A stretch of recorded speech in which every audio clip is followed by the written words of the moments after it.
तो अगर फाइनेंशियल्स का बात करें, इसका operating profit margin has been around 14% in the last few years. और वहीं इसका सीएफओ यानी cash flow from operations has been positive, और केपेक्स यानी कैपिटल एक्सपेंडिचर करने के बाद इसका free cash flow has also been positive. Again very good sign. और यही नहीं, it's a debt free company as well. और इसका रिसीवेबल डेज का भी बात करें तो केवल 20 दिन का है। ऑब्वियसली इतना बड़ी कंपनी है और इतना स्ट्रॉन्ग ब्रांड इमेज है, और इसका वर्किंग कैपिटल भी देखा जाए तो केवल 1.5 महीने का है। और अगर आरओई आरओसी का बात करें तो those has been fantastic. In fact इसका आरओई यानी return on equity has been around 35% over the last few years, और आरओसीई यानी return on capital employed has been around 33%। Amazing figures. But at the same time पिछले 2 साल से ये दोनों ROE ROC 30% के नीचे गया है। स्टिल फैंटास्टिक फिगर्स है। बहुत कम कंपनीज का इतना हाई आरओई आरओसी होता है। Still it is very good. P ratio की भी बात करें यानी प्राइस टू अर्निंग्स रेशियो, तो दैट इज अराउंड 27 आज के दिन।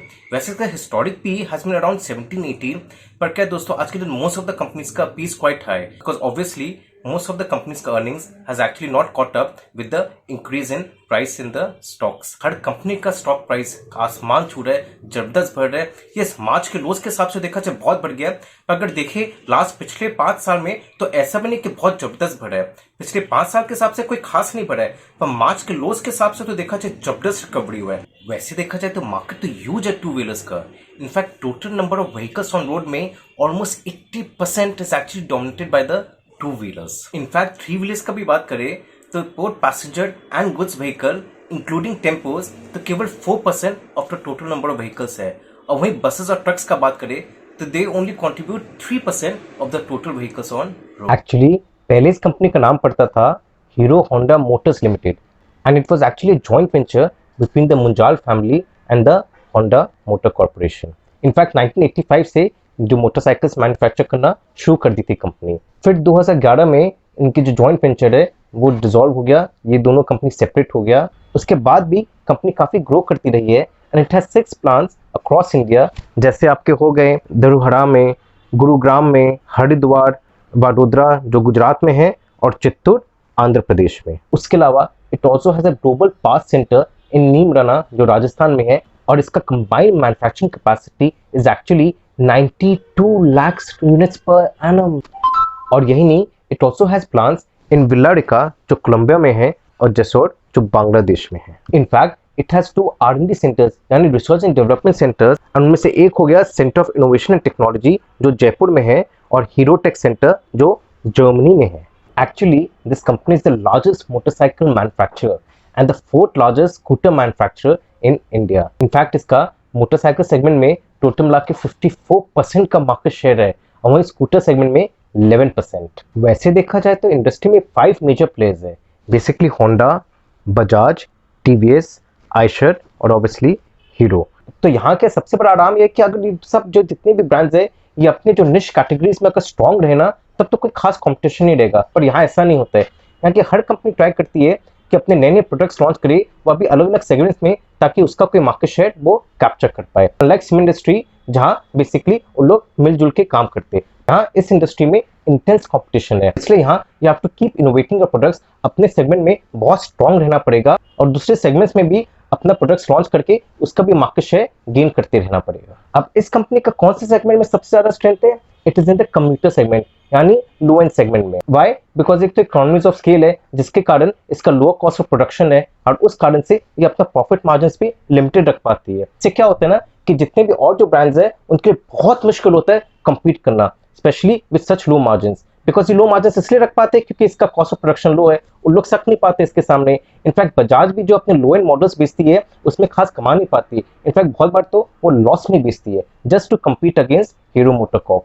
इनफैक्ट इलेक्ट्रिकल व्हीकल सेगमेंट में भी जोर शोर से काम करी है, and it has actually recently purchased 33% stake in Ather Energy which is one of the leading electrical vehicle player in the two wheeler segment. एक और एडवांटेज इस कंपनी का ये है कि इसका कैश एक्रूवल्स अच्छा है, और अच्छा खासा कैश है बैलेंस शीट में। फ्यूचर में क्या कि लंबा चौड़ा केपेक्स भी करती है, तो इंटरनल कैश एक्रूवल से काम हो जाएगा। इसको डेट वेट लेने का भी कोई खास दरकार नहीं पड़ेगा। और आगे बढ़ने के पहले ये बता दूं कि अगर आप मेरा मॉडल पोर्टफोलियो ऑफ 25 स्टॉक्स के बारे में जानना चाहते हैं तो एनुअल सब्सक्रिप्शन है 15,000 का, यानी सालाना 15,000। और बाकी डिटेल्स के लिए आप नीचे डिस्प्लेड ईमेल एड्रेस या फोन नंबर में मुझे कॉल कर सकते हैं।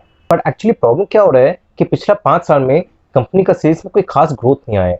एक तो रीजन ये हो सकता है कि जी की टू व्हीलर मार्केट काफी वेल पेनिट्रेटेड है और इसमें सामने क्या कि बहुत एक्सेस ग्रोथ या बहुत जबरदस्त ग्रोथ का स्कोप नहीं दिख रहा। दूसरा, ये कंपनी ट्राई किया लॉन्च करने का bikes in the premium segment और वहां पर अभी तक अपना डेंट नहीं बना पाए। It has been kind of unsuccessful in the premium bike segment जहां अच्छे मार्जिन ऑफ प्रॉफिट है। और वहीं एक्सपोर्ट्स का बात करें तो 40 कंट्री में एक्सपोर्ट करती है, पर इसका स्केल उतना नहीं है कंपेयर टू बजाज और टीवीएस जो बहुत अच्छा खासा एक्सपोर्ट कर भी रही है। वैसे देखा जाए तो कंपनी में ग्रोथ तो रह गई, उसमें कोई डाउट नहीं है, क्योंकि क्या है ना कि देखिए इतना वेल प्रिंटेड है और इसका इतना जबरदस्त ब्रांड इमेज है कि कोई नया प्लेयर अगर इसे सस्ता कोशिश भी करे बेचने का, मुश्किल है तभी भी बेच नहीं पाएगी क्योंकि इसका इतना स्ट्रॉन्ग ब्रांड इमेज है।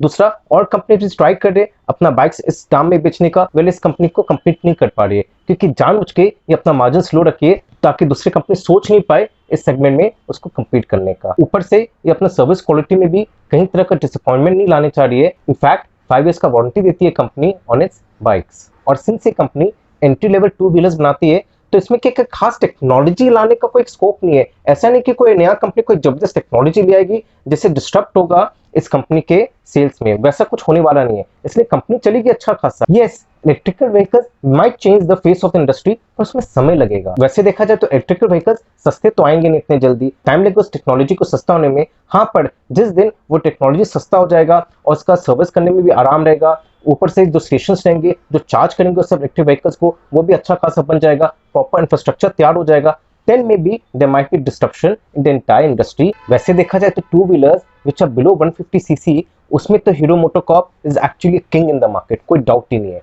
पर जहां अपने चाहते हैं बिटवीन 150cc टू 200cc के प्रोडक्ट्स में, वहां इसका जैसे है एक्सपल्स और एक्सट्रीम, वहां के देखिए बढ़ इनका वॉल्यूम्स बढ़े और बहुत धीरे बहुत धीमी रूप में वॉल्यूम्स इसके बढ़े, so it is actually not able to make a dent in between the 150cc to 200cc। इसलिए इस सेगमेंट में बहुत मेजर रूप में काम करी है and company is trying to launch adventure, sports and commuter motorcycles in the middleweight segment.